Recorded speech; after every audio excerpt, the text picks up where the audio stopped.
Halo semuanya, selamat datang di 90 menit bola. Kita awal informasi kali ini dari kabar Timnas Malaysia hentikan program naturalisasi. Asosiasi Sepak Bola Malaysia menghentikan program naturalisasi Timnas Malaysia yang dalam beberapa tahun terakhir sudah rutin dilakukan. Alasannya karena kali ini pemerintah Malaysia tak mendukung program naturalisasi pemain keturunan tersebut. Ya, pendukung Timnas Malaysia dikejutkan dengan kabar FAM tak akan melanjutkan sementara waktu program naturalisasi. Padahal baru-baru ini FAM dikabarkan tengah memantau pemain keturunan mereka yang berada di Eropa. Program itu dihentikan salah satu penyebabnya karena ada syarat-syarat untuk menaturalisasi pemain yang tak dipenuhi FAM. Salah satu syarat yang gagal dipenuhi sejauh ini adalah sang calon pemain naturalisasi ternyata harus bermain di Liga Nasional atau Liga Super Malaysia setidaknya selama 5 tahun berturut-turut di bawah naungan FAM. Kevin Dix klarifikasi akibat pemain Chelsea dirasis netizen. Kevin Dix angkat bicara mengenai cedera yang menimpanya di laga FC Copenhagen versus Chelsea pada 16 besar Liga Konfederasi Eropa. Ia lantas pasang badan untuk Trevoh Chalobah. Bek timnas Indonesia itu ditarik keluar pada menit ke-79. Pertandingan di Stadion Parken Copenhagen, Denmark pada Jumat 7 Maret. Dix diketahui cedera usai berbenturan dengan pemain Chelsea itu. Cederanya pemain berusia 28 tahun itu membuat Chalobah langsung jadi sasaran rasisme di media sosial, khususnya Instagram. Sebagian besar merupakan pecinta sepak bola tanah air. Dix langsung angkat bicara mengenai cederanya. Ia mengaku benturan yang mengakibatkan rasa sakit tersebut adalah kesalahannya sendiri, sehingga netizen jangan terprovokasi hingga rasis ke Trevoh Chalobah. Welber Jardim resmi dikontrak Sao Paulo. Bintang muda timnas Indonesia, Welber Jardim resmi menandatangani kontrak profesional pertamanya bersama klub raksasa Liga Brazil, Sao Paulo. Tentunya itu menjadi sebuah kabar yang menggembirakan mengingat Sao Paulo merupakan salah satu klub besar di Brazil saat ini. Kabar baik itu pun disampaikan langsung oleh Welber melalui Instagram pribadinya. Dalam postingannya yang diupload pada Jumat 7 Maret 2025 itu, Welber terlihat didampingi keluarganya saat melakukan penandatangan kontrak. Tak lupa Welber mengucapkan terima kasih kepada semua pihak yang sudah membantunya hingga menjadi pemain seperti sekarang. Tak lupa juga Welber turut bersyukur kepada Tuhan karena sudah membantu mewujudkan mimpinya sebagai pesepak bola. Gustavo Almeida bocorkan Persija punya masalah genting. Penyerang Persija Jakarta Gustavo Almeida mengatakan bahwa dirinya dan pemain-pemain lain sedang banyak masalah di dalam tim. Hal ini pula menjadi biang keladi dari Persija yang tidak meraih kemenangan dalam 5 pertandingan terakhir Liga 1. Pernyataan tersebut disampaikan Gustavo Almeida usai Persija menang 2-0 atas PSIS Semarang pada pekan ke-25 Liga 1 di Indomilk Arena, Kelapa II, Tangerang. Gustavo Almeida memang tidak mengatakan secara detail apa masalah yang dihadapi olehnya dan pemain lain. Namun jika melihat pernyataan dari sang pemain, hal ini kemungkinan mengerucut pada gaji yang belum dibayarkan. Para pemain mempunyai beberapa masalah yang mereka alami. Ini sangat sulit diketahui oleh orang lain, kata Gustavo Almeida kepada awak media. Paul Munster minta maaf kritik Stadion B.J. Habibie. Pelatih Perseba Surabaya Paul Munster minta maaf atas pernyataan yang menyinggung kesiapan Stadion B.J. Habibie Parepare, Sulawesi Selatan sebagai venue Liga 1 melawan PSM. Saya minta maaf atas perkataan kemarin terkait fasilitas Stadion B.J. Habibie, kata Munster usai pertandingan. Pelatih asal Irlandia Utara itu mengapresiasi kerja keras seluruh pihak, termasuk manajemen PSM dalam mempersiapkan Stadion B.J. Habibie sebagai venue pertandingan. Saya mengapresiasi sebesar-besarnya buat PSM Makassar dan panitia pelaksana, karena dalam waktu 1 hari semua bisa seperti ini. Sebuah kebanggaan Persebaya menjadi tim pertama bermain di stadion yang baru dan saya sangat senang, ucap Munster. Sebelumnya Musar menyinggung kesiapan Stadion B.J. Habibie untuk menggelar laga PSM versus Persebaya. Pelatih 43 tahun itu menganggap stadion belum siap menggelar pertandingan setelah lebih dari 1 bulan menjalani renovasi. Kena denda, Persebaya hukum bonek seumur hidup. Komite Disiplin PSSI menjatuhkan sanksi kepada Persebaya Surabaya atas pelanggaran penyalaan flare yang dilakukan salah satu supporter ketika menghadapi Persib Bandung pada pekan ke-25. Di Stadion Gelora Bung Tomo, Surabaya, Persebaya pun didenda 50 juta rupiah. Persebaya dinilai melanggar kode disiplin PSSI karena terjadi penyalaan satu buah flare yang dilakukan oleh penonton Persebaya di Tribun Utara. Komdis juga memegang bukti-bukti terjadinya pelanggaran tersebut. Atas tindakan salah satu supporter tersebut, Panpel Persebaya telah mengambil tindakan tegas dengan melarangnya hadir ke stadion selamanya. Nama pelaku lengkap dengan alamat rumah diposting oleh klub Instagram resmi Persebaya, termasuk foto pelaku. Hukuman Persija dikurangi, potensi reuni bonek dan jakmania. Beredar informasi di Instagram, larangan penonton untuk 4 laga kandang dikurangi menjadi 2 pertandingan.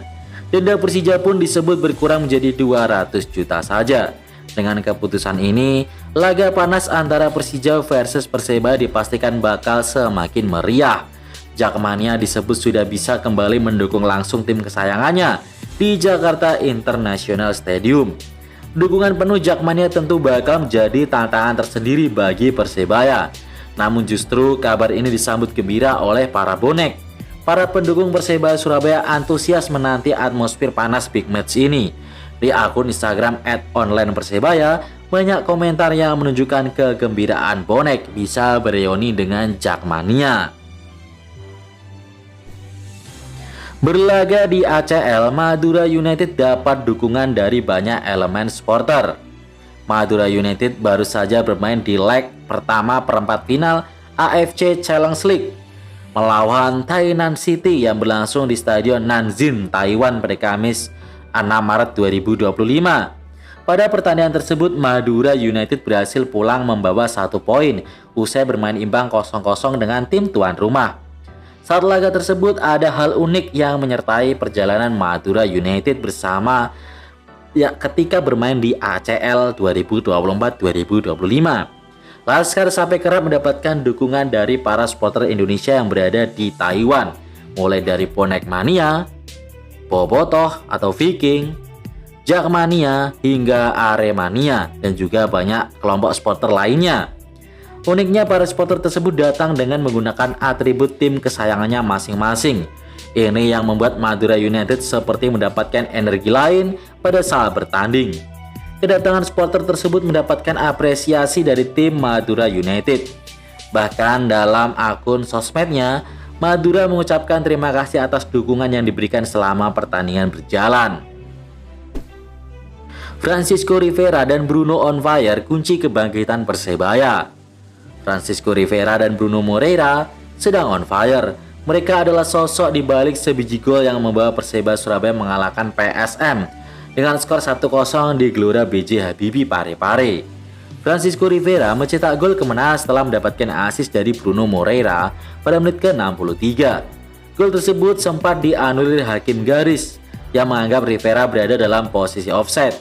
Namun setelah dilakukan pengecekan menggunakan video asisten referee, terungkap jika Rivera tidak dalam posisi offside. Francisco Rivera total mencetak 2 gol dalam 2 pertandingan terakhir melawan Persib Bandung dan PSM. Lalu Bruno tercatat membekukan 2 Persib Bandung dipastikan tanpa Nick Wivers versus Semen Padang. Persib Bandung dipastikan tampil tanpa Nick Wivers saat menghadapi Semen Padang di pekan ke-27 Liga 1. Pertandingan itu akan digelar di Stadion GOR Haji Agus Salim, Kota Padang, Sumatera Barat pada Senin 10 Maret mendatang. Wivers dipastikan tidak bisa bermain karena terkena akumulasi kartu kuning. Ya total sudah mengantongi 7 kartu kuning. Padahal bek asal Belanda itu saat ini tengah panas. Ia berhasil mencetak gol saat mengalahkan Persik Kediri 4-1 di Stadion Gelora Bandung Lautan Api. Kuipers hanya berharap Persib bisa melanjutkan catatan kemenangan ini, sebab saat ini timnya hanya terpaut 5 poin dengan Dewa United yang berada di posisi 2 di papan klasemen sementara. Waduh, muncul penolakan Arema FC berkandang di Kanjuruhan. Peresmian Stadion Kanjuruhan usai direnovasi tampaknya tinggal menunggu waktu lagi. Hal ini disambut baik manajemen Arema FC yang sudah menunggu lama untuk kembali berkandang di sana. Namun ternyata masih ada penolakan terhadap penggunaan Stadion Kanjuruhan oleh Arema FC. Kepala Dinas Pemuda dan Olahraga Kabupaten Malang, Muhammad Hidayat mengungkapkan jika masih ada penolakan dari keluarga dan korban tragedi Kanjuruhan. Mereka menolak Arema FC kembali mempergunakan Stadion Kanjuruhan karena masih ada tuntutan yang belum terrealisasi. Hidayat mengatakan jika salah satu tuntutan yang belum terrealisasi oleh manajemen adalah tuntutan asuransi.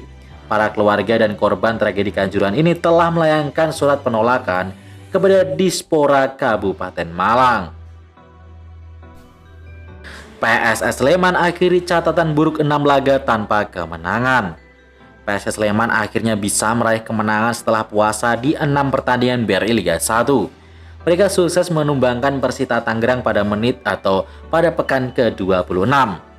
Bertanding di Stadion Indomik Arena, PSS unggul lebih dulu melalui aksi Vico Duarte di menit ke-7 dan Nicolau Cardozo di menit ke-23. Namun Persita cuma mampu membalas via M. Toha di menit ke-80 atau 58. Tambahan 3 poin membuat tim berjuluk Super Elang Jawa itu naik satu tingkat di urutan 17 klasemen sementara. PSS Sleman mengumpulkan nilai 22. Namun armada Peter Hustra itu masih belum lepas dari zona degradasi. Bagi Persita, kekalahan tersebut tak membuat mereka beranjak dari posisi 10 dengan koleksi 36 angka. Ramadan Sananta ngamuk saat diganti pelatih Persis Solo. Pelatih Persis Solo Ong Kim Sui memahami reaksi yang diperlihatkan anak asuhnya, Ramadan Sananta, saat ditarik keluar lebih cepat dalam duel melawan Bali United pada pekan ke-26. Dalam pertandingan yang berlangsung di Stadion Manahan Solo itu, Sananta memang harus mandi lebih cepat ketika laga menginjak menit ke-62. Perannya di lini depan digantikan Arekan Kakak. Sananta terlihat amat emosional ketika ditarik keluar pelatih Ong Kim Sui. Dia sempat lihat nyepak botol minuman di bench pemain Persis Solo hingga akhirnya memutuskan untuk masuk ke ruang ganti, ala seperti Cristiano Ronaldo aja. Juru taktik asal Malaysia itu berharap Sananta bisa memperbaiki performanya pada pertandingan berikutnya. Menurut Ong Kim Sui, keputusan dalam melakukan pergantian pemain memang harus diambil. Jadi untuk Sananta yang merasa kecewa karena diganti, dia harus memperbaiki kembali performanya pada pertandingan yang akan datang apabila mendapatkan kesempatan untuk bermain, ujar OKS. Highlight BRI Liga 1 Barito Putra versus Malut United. Pertandingan cukup sengit, Barito Putra ditahan imbang Malut United dengan skor 1-1. Gol Barito dicetak oleh Matias Mayer dan gol Malut dicetak Yakob Sayuri. Dan berikut ini klasemen sementaranya ya guys. Persib Bandung nomor 1, nomor 2 Dewa United, 3 Persebaya, 4 Persija Jakarta, 5 Bali United, 6 PSM Makassar, 7 Malut United, 8 Borneo FC, 9 Arema FC.